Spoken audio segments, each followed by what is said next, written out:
The kiss was a desperate, jagged collision of lips and rain, a frantic gamble played against the cold steel of a silencer. Elena didn't think. She simply lunged, grabbing Dante's damp lapels and pulling his head down before he could pull the trigger. For a heartbeat, the world went silent. The only sound the frantic thrum of her pulse against her eardrums. Dante froze, his body turning to granite beneath her touch, eyes shocked by the audacity of a girl who chose to embrace her executioner rather than beg him for mercy. When she finally pulled back, her lungs burning, the muzzle of the gun was no longer pressed against her forehead. It had lowered to her waist, held there by a hand that had shifted from a killer's grip to a possessive anchor.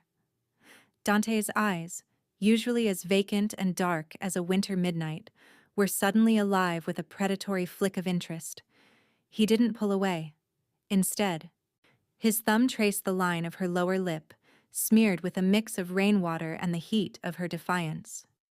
"That," Dante murmured, his voice a low, gravelly vibration that shivered down her spine, "was a very clever way to stay alive for another 60 seconds. Elena swallowed hard, the metallic taste of fear still sharp on her tongue. She looked at the body of the informant cooling on the pavement just a few feet away, then back at the man who had just ended a life without blinking.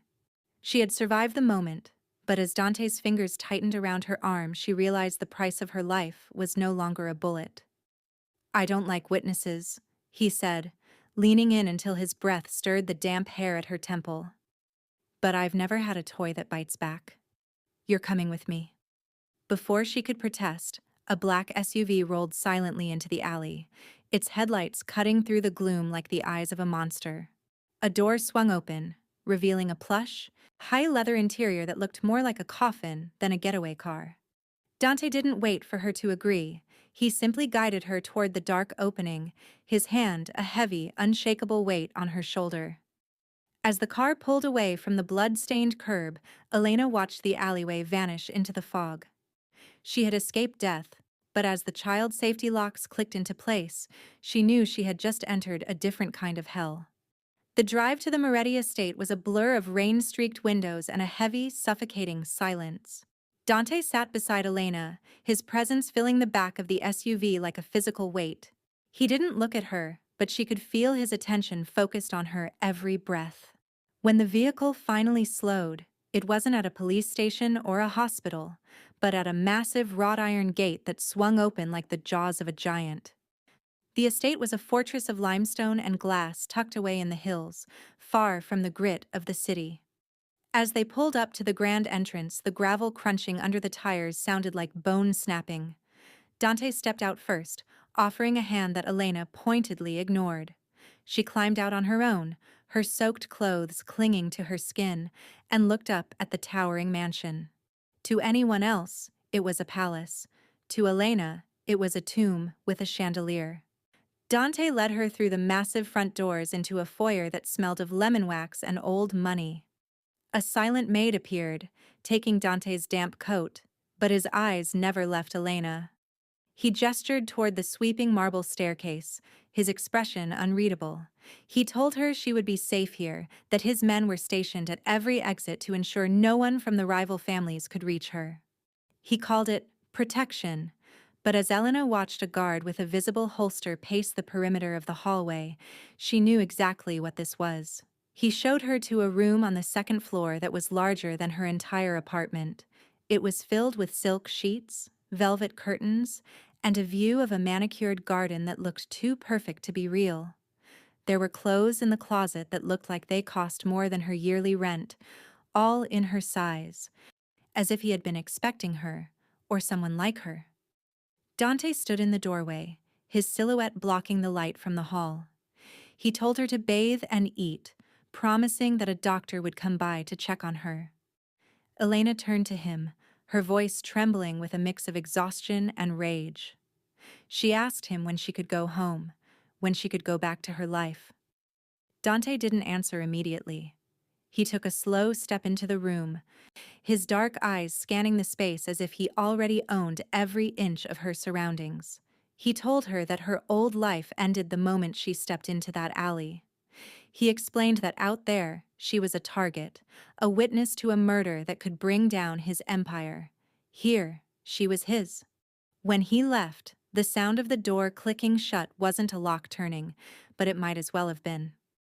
Elena walked over to the window and pressed her forehead against the cool glass.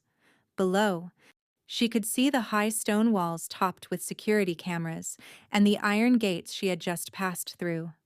The room was beautiful, filled with every luxury she could imagine. But as the heat kicked on and the scent of expensive lilies filled the air, Elena felt the walls closing in. She was a bird in a golden cage, and the man who held the key was the same man she had kissed just to stay alive. The silk of the midnight blue gown felt like cold water against Elena's skin, a stark contrast to the rough cotton she usually wore. Dante had sent a team of stylists to her room, women who moved with the silent efficiency of soldiers, painting her face and pinning her hair until she looked like someone she didn't recognize in the mirror.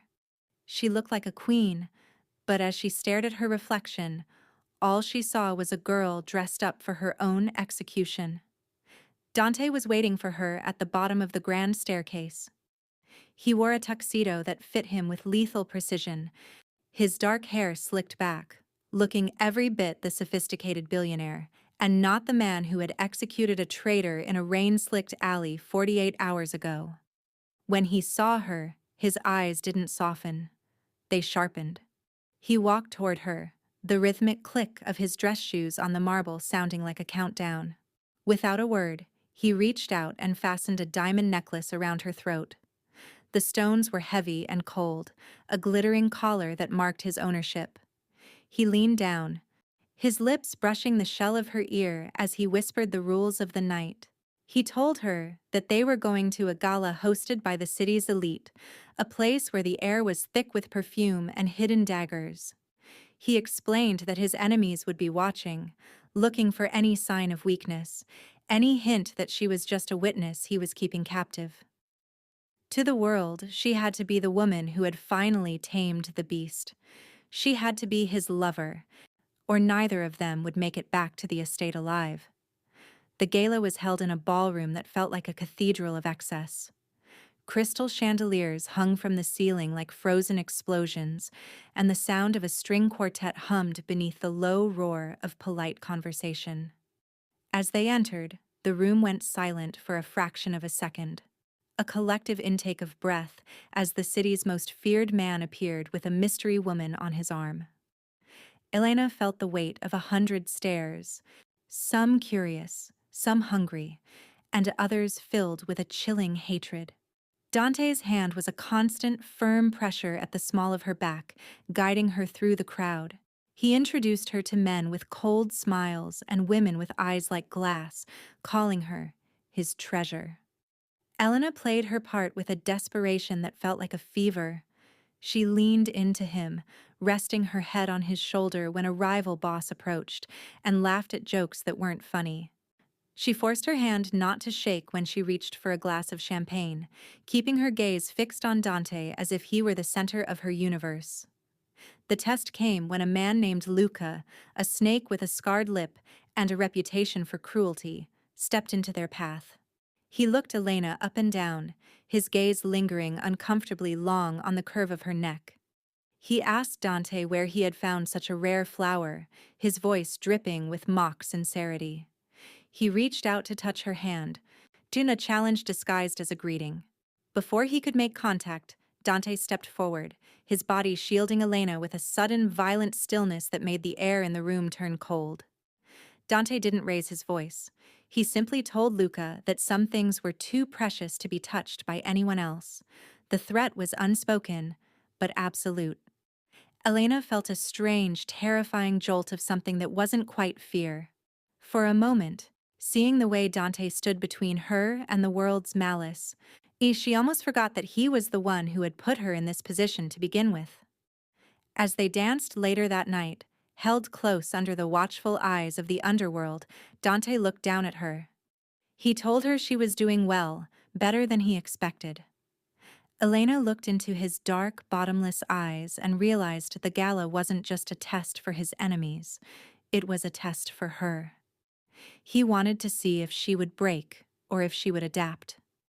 As the music swelled, she realized with a sinking heart that she was becoming exactly what he needed her to be. The chance Elena had been praying for arrived during a sudden violent thunderstorm that knocked out the estate's main power grid. For a few precious seconds, the high-tech security cameras blinked into darkness, and the hum of the electric fence died. Elena didn't hesitate. She had spent days memorizing the guard rotations from her balcony, and she knew there was a blind spot near the old stone servants' entrance behind the rose garden. Slipping out of her room, she moved through the shadowed hallways like a ghost, her heart thumping against her ribs so hard it felt painful. She made it past the perimeter wall, her fingers scraped raw from the stone, and plunged into the thick woods that bordered the property.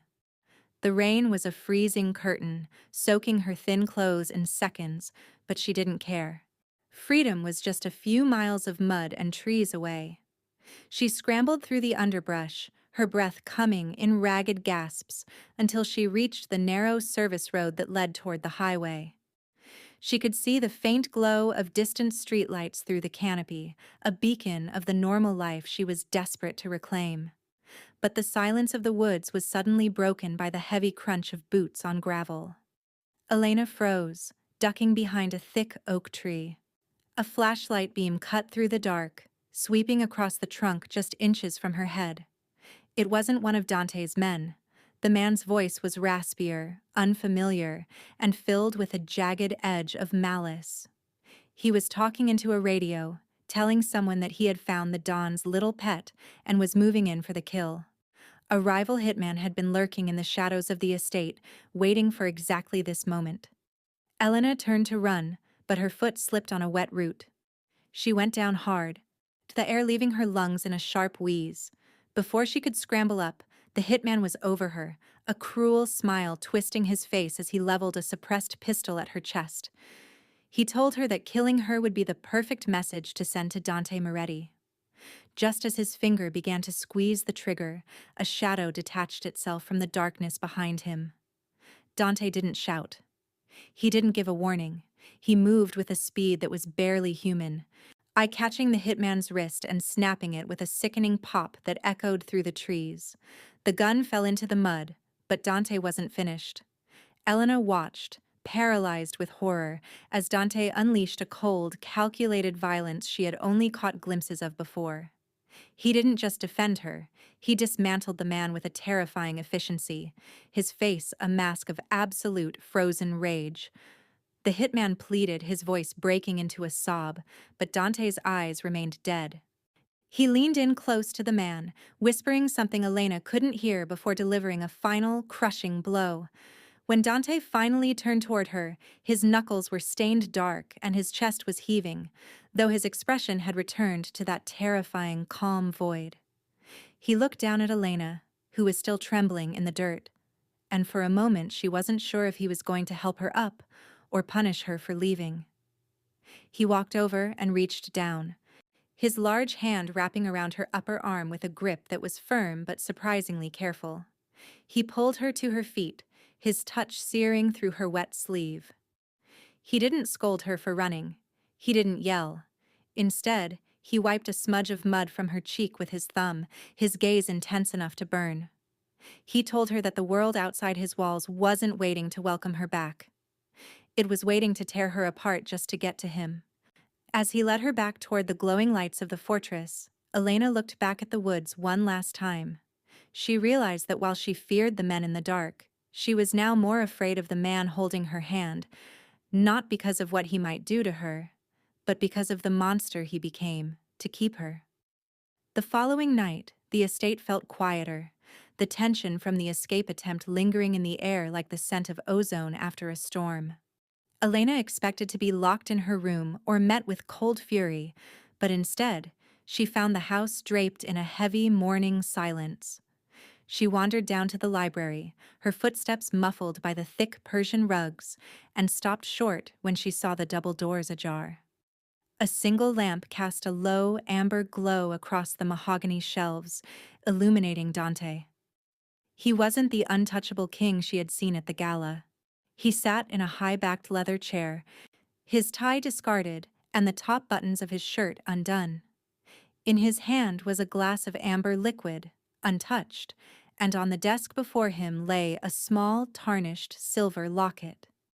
He looked older in the dim light, the shadows under his eyes revealing a weariness that he usually masked with steel and expensive suits. He didn't turn when she entered, but she knew he heard her. He simply stared at the locket as if it held the weight of the entire world.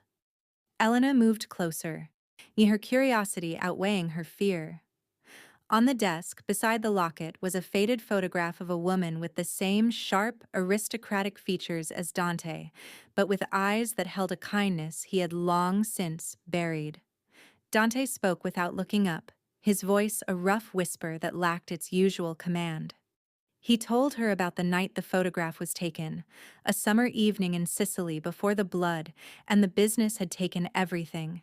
He spoke of his mother. I'm the only person who had ever seen him as a boy rather than a weapon, and how she had been the collateral damage in a war he hadn't been old enough to fight. He admitted, with a bitterness that made Elena's chest ache, that he had spent every day since then building walls high enough to keep the world out, only to realize he had built a tomb for himself. For a fleeting moment, the deadly Mafia boss vanished, replaced by a man haunted by a ghost he couldn't protect. He looked at his hands, the same hands that had dismantled a hitman in the mud the night before, and confessed that sometimes he couldn't tell if the blood on them was his enemy's or his own soul leaking out. Elena reached out, her hand hovering over his shoulder before she finally let it rest there. He didn't flinch. He didn't pull away. Instead, he leaned into her touch, a jagged breath escaping his lungs. In that shared silence, the power dynamic shifted. He wasn't her captor, and she wasn't his prize. They were just two people broken by a world that didn't allow for witnesses or weaknesses. She saw the cracks in his armor, the deep, unhealed wounds that drove his need for control and possession. The moment broke when a phone buzzed on the desk, the harsh vibration shattering the intimacy of the room. Dante straightened his posture, the shadows in his eyes retreating behind a wall of cold professionalism. And he closed the locket with a sharp click and downed the drink in one swallow. The mask was back on, but as he looked up at Elena, there was a new flicker of something. Gratitude, perhaps, or a terrifying kind of trust that hadn't been there before. He told her to go back to bed, his voice firm again, but as she left the room, she knew she could never look at him as just a monster again. The morning sun filtered through the floor-to-ceiling windows of Dante's office, but the light did nothing to warm the room. Dante sat behind his desk, looking refreshed and dangerously composed, as if the vulnerability of the previous night had been nothing more than a fever dream. He watched Elena enter, his eyes tracking her movement with a clinical intensity. On the desk between them sat a single sheet of heavy cream paper, topped with a fountain pen that looked like a weapon in its own right. He didn't waste time with pleasantries. He told her that the situation with the rival families had escalated. Her face was known now, and the kiss in the alley had turned her into a symbol of his supposed weakness. If he let her walk out the front gates today, she wouldn't make it to the end of the block before being snatched or killed. He was offering her a way out, but it came with a price. The deal was simple. She would stay in the estate for exactly 3 months. During that time, she would continue to play the role of his companion, appearing by his side when necessary to maintain the illusion of his dominance. In exchange, he would use his resources to scrub her existence from every database in the country. At the end of the 90 days, he would provide her with a new name, a clean passport, and enough money to start a life anywhere in the world. She could have the freedom she craved, but she had to earn it by disappearing into his world completely for one final season. Elena looked at the paper, then at the man who held her fate in his hands. 3 months felt like a lifetime in a house where the air was thick with secrets and the gardens were patrolled by men with rifles. She asked him why he was doing this, Why he didn't just keep her locked away forever, if he was as obsessed as the rumors claimed. Dante leaned forward, the sunlight catching the sharp angle of his jaw. He told her that he didn't want a broken bird that died in a cage. He wanted someone who chose to stand beside him, even if that choice was bought with a deadline. He admitted that he respected her fire, and he wanted to see if he could keep it burning without consuming her. He pushed the pen toward her. The silence in the room stretched thin, broken only by the ticking of a grandfather clock in the corner. Elena realized that this was the closest thing to a fair fight she was ever going to get from a man like Dante. If she signed, she was agreeing to be his for 90 days, to eat with him, live with him, and belong to him in the eyes of the world. But if she didn't, she was a dead woman walking. She picked up the pen, the weight of it heavy in her hand. She thought about the life she had before. The waitressing shifts, the cramped apartment, the anonymity. It was all gone, burned away by a single kiss. She looked at Dante, seeing the man who had shown her his mother's locket, and the monster who had snapped a man's wrist in the rain. She didn't trust him, but she realized with a jolt of terror that she was beginning to understand him. With a steady hand, she signed her name at the bottom of the contract. Dante took the paper back, his fingers brushing hers for a brief, electric second. He told her that the clock started now. He promised her that if she kept her end of the bargain, he would be the one to drive her to the airport himself. But as he looked at her, a dark, knowing smile touched his lips, and Elena felt a chill of realization. He was giving her a path to escape, but she got the distinct impression that by the time the 3 months were over, he intended to make sure she never wanted to leave. The 3-month countdown had barely begun when the air inside the estate shifted from heavy to lethal. Dante's second-in-command, a man named Marco who had served the Moretti family for a decade, watched Elena from the shadows of the hallways with eyes that held no warmth. To Marco, Elena wasn't a woman or a guest. She was a glitch in a perfectly calibrated machine. He saw the way Dante looked at her when he thought no one was watching, the way the Don's hand lingered on her waist, and the way he had started making decisions based on her safety rather than the family's bottom line. In the cold logic of the Mafia, a Don with a heart was a Don with a target on his back. Marco moved with the quiet desperation of a man who believed he was saving an empire from itself. While Dante was away at a late-night meeting with the council, Marco sat in the dimly lit security room, watching the monitors. He saw Elena in the library, curled up with a book, looking far too comfortable in a world that should have chewed her up. He reached for an encrypted burner phone and sent a single, precise burst of data. It wasn't much, just a set of GPS coordinates, and a window of time when the perimeter patrol would be distracted by a scheduled equipment failure. He sent it to the one man Dante hated most, the head of the rival Valenti family. He told himself it was for the best. If Elena vanished, Dante would mourn, but he would return to being the ruthless predator the city feared. Marco believed he was cutting out a cancer before it could spread. He didn't see it as betrayal. He saw it as an intervention. Elena felt the change before she saw it. The house was too quiet, even for a Tuesday night. The constant hum of the electronic security gate died out, replaced by a silence so profound it made her ears ring. She stood up from the sofa, the book sliding from her lap, as a cold intuition prickled at the back of her neck. She walked to the window, hoping to see the familiar red glow of the security cameras, but the garden was swallowed in total, unnatural darkness. She heard the first footfall on the terrace, a heavy metallic clink that didn't belong to the wind. Then came the sound of breaking glass from the floor below. Panic, sharp and hot, flared in her chest. She sprinted for the door, but as she reached the hallway, she ran straight into Marco.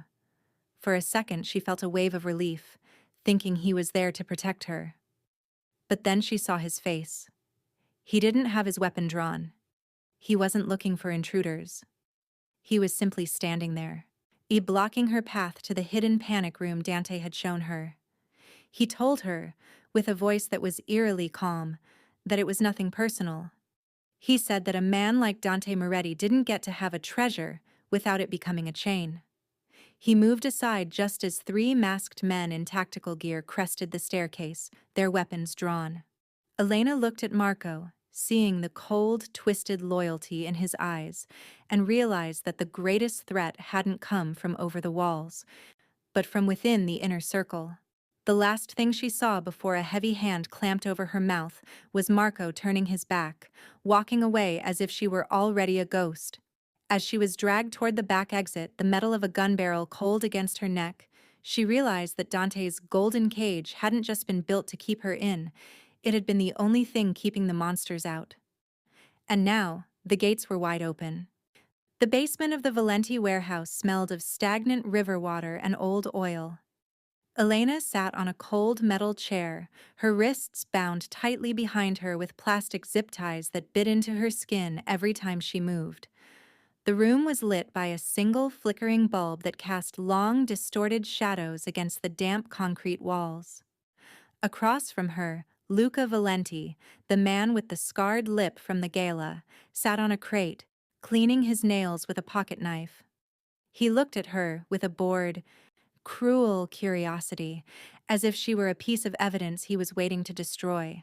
He told her that Marco had been very helpful, though he doubted the traitor would live long enough to enjoy his reward.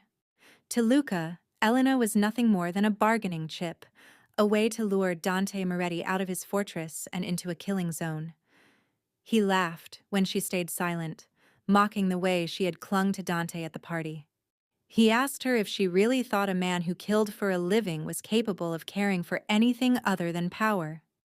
He described in graphic detail what he planned to do to Dante once he arrived, and then what he planned to do to her once Dante was dead. The fear Elena felt was different now. It wasn't the sharp, panicked terror she had felt in the alleyway. It was a cold, heavy dread that settled in her stomach. She looked at the door, hoping for a miracle, and realized with a jolt of clarity that she was no longer praying for the police or a chance to run. For the first time, she was wishing for the sound of Dante's heavy boots. She was wishing for the man who had imprisoned her, because she finally understood that in his world, his obsession was the only shield she had. As the hours dragged on, the warehouse remained eerily still. Luca grew impatient, pacing the room and snapping at his men. He taunted Elena, telling her that maybe she wasn't as important to the Don as she thought. He suggested that maybe Dante had checked his ledger and decided a waitress wasn't worth the risk of a gang war. Each word was a needle pricking at her resolve, but Elena kept her eyes fixed on the shadows. She remembered the look in Dante's eyes when he talked about his mother, and the way his hand had felt on hers when she signed the contract. She knew he was coming. Not because he loved her. She wasn't even sure he knew how to do that. But because he didn't lose what belonged to him. And for better or worse, she belonged to him. The thought should have terrified her, but in the darkness of the basement, it was the only thing keeping her upright. She tightened her jaw, bracing herself for the violence she knew was about to erupt. She wasn't just a witness anymore. She was the center of a storm. And she knew that when Dante Moretti finally tore through that door, he would bring hell with him. The silence of the warehouse didn't break. It shattered. One moment Luca was laughing, and the next, the heavy steel bay doors were blown off their hinges with a roar that shook the concrete floor. The air filled with pulverized brick and the acrid scent of C4. Through the settling dust, a silhouette emerged that looked less like a man and more like a vengeful specter. Dante didn't hide behind cover or bark orders. He stepped into the light with a shotgun in one hand and a pistol in the other, his face a mask of such absolute, terrifying stillness that even Luca's seasoned gunman hesitated for a heartbeat. That heartbeat was all Dante needed. He moved with a rhythmic, lethal grace, a hurricane of gunfire and motion. Every pull of his trigger was a precise answer to the men who had dared to touch what was his. Blood sprayed the gray walls, and the screams of the wounded were quickly cut short by the relentless advancement of the dawn. He wasn't just fighting a war, he was performing an execution. Elena watched from her chair, her eyes wide as she saw the man who had once held her in a golden cage tear through a small army to reach her. Luca, seeing his empire collapsing in a matter of minutes, scrambled behind a stack of crates. As Dante emptied his shotgun into a charging guard, he moved to transition to his sidearm, but his sleeve caught on a jagged piece of rebar sticking out from a pillar. It was a second of vulnerability, the first Elena had ever seen. Luca saw it too. He lunged from his hiding spot, leveling his gun at Dante's chest with a manic, desperate grin. "I've got you now, Moretti!" Luca screamed. Dante was too far to reach him, and his weapon was snagged. Time seemed to liquefy, slowing down until Elena could see the individual sparks from the flickering overhead bulb. Her hands, still bound behind her, gripped the metal legs of the chair. In the chaos, a fallen pistol from one of the downed guards had skidded across the floor, coming to a stop just inches from her feet. She didn't stop to think about her old life or the girl who used to be afraid of the dark. She threw her weight forward, tipping the chair and crashing to the floor. With her teeth gritting against the pain in her shoulders, she manipulated her bound hands beneath her legs, bringing them to the front. She snatched the cold, heavy metal of the pistol. The zip ties bit into her skin, drawing blood, but she didn't feel it. She raised the gun, her vision narrowing until only Luca was in focus. The world was a blur of smoke and red, but her hands were suddenly, inexplicably steady. "Luca!" she yelled. The rival boss turned, his eyes widening in shock as he looked into the barrel of a gun held by the little bird he had mocked an hour ago. Elena didn't wait for him to speak. She pulled the trigger. The recoil jolted up her arms, a sharp, violent kick that felt like a rebirth. The bullet caught Luca in the shoulder, spinning him around and sending his shot wide, harmlessly into the ceiling. Dante didn't waste the opening. He ripped his arm free and fired a single, finishing shot that sent Luca to the floor for good. The warehouse fell into a ringing, hollow silence. Dante stood over the bodies of his enemies, his chest heaving, his expensive shirt ruined by soot and gore. He turned toward Elena, who was still sitting on the floor, the gun smoking in her trembling hands. He didn't look at her with anger or even surprise. He looked at her with a dark, primal pride. He walked over, knelt in the blood-streaked dust, and took the gun from her fingers before slicing through her restraints with a flick of a knife. He pulled her into his chest, his heart thundering against her ear like a war drum. For the first time, Elena didn't try to pull away. She leaned into the heat and the violence of him, realizing that the girl she had been in the alley was gone. She had pulled the trigger to save a monster, and in doing so, she realized she was finally ready to rule at his side. The morning after the warehouse was silent, a stark contrast to the thunder of gunfire that still echoed in Elena's mind. She stood on the balcony of the Moretti estate, watching the sun rise over the sprawling gardens that once looked like a prison yard. The 3-month contract sat on the mahogany desk inside, the ink of her signature now representing a woman who no longer existed. She looked down at her hands. The red marks from the zip ties were fading into bruises, but the weight of the gun she had fired still lingered in her palms like a phantom limb. Dante stepped out onto the balcony, moving with his usual quiet power. He didn't come to her as a captor or a savior, but as a man waiting for a verdict. He stood beside her, his gaze fixed on the horizon, and told her that the car was ready. He had wiped her records clean, and the new passport with her new name was waiting in the foyer. He was prepared to keep his word. He told her she could leave now, and his men would ensure she was never found by the remnants of the Valenti family or anyone else. Elena looked at the gates in the distance, in the path to the life she had fought so hard to regain. She thought about the quiet apartment, the waitressing shifts, and the safety of being a nobody. It felt hollow. The world outside was the same, but she was different. She had seen the darkness behind the veil, and she had survived it by becoming a part of it. Returning to her old life wouldn't be freedom, It would be a slow death of pretending she hadn't tasted power, protection, and the fierce, terrifying loyalty of the man standing next to her. She turned to face him, her eyes steady. She told him she wasn't going anywhere, but she wasn't staying as his prisoner or his treasure to be tucked away. If she stayed, she wouldn't be a bird in a cage, golden or otherwise. She told him that from now on, she sat at the table when the decisions were made. She would be the one who watched his back, just as he watched hers, and she would never again be a pawn in a game she didn't understand. And she wasn't asking for permission. She was stating the terms of her reign. Dante's lips tilted into a slow, genuine smile, the first one she had ever seen. It wasn't the smile of a predator, but of a partner who had finally found his equal.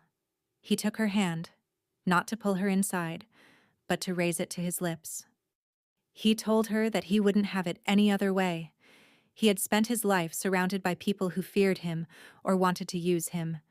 But in Elena, where he had found the only person brave enough to bite back and the only person he could truly trust with his life. They walked back into the house together, leaving the balcony and the ghosts of the past behind.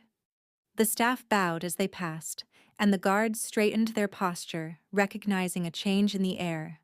The little bird was gone, and in her place stood a woman who had walked through fire and liked the heat.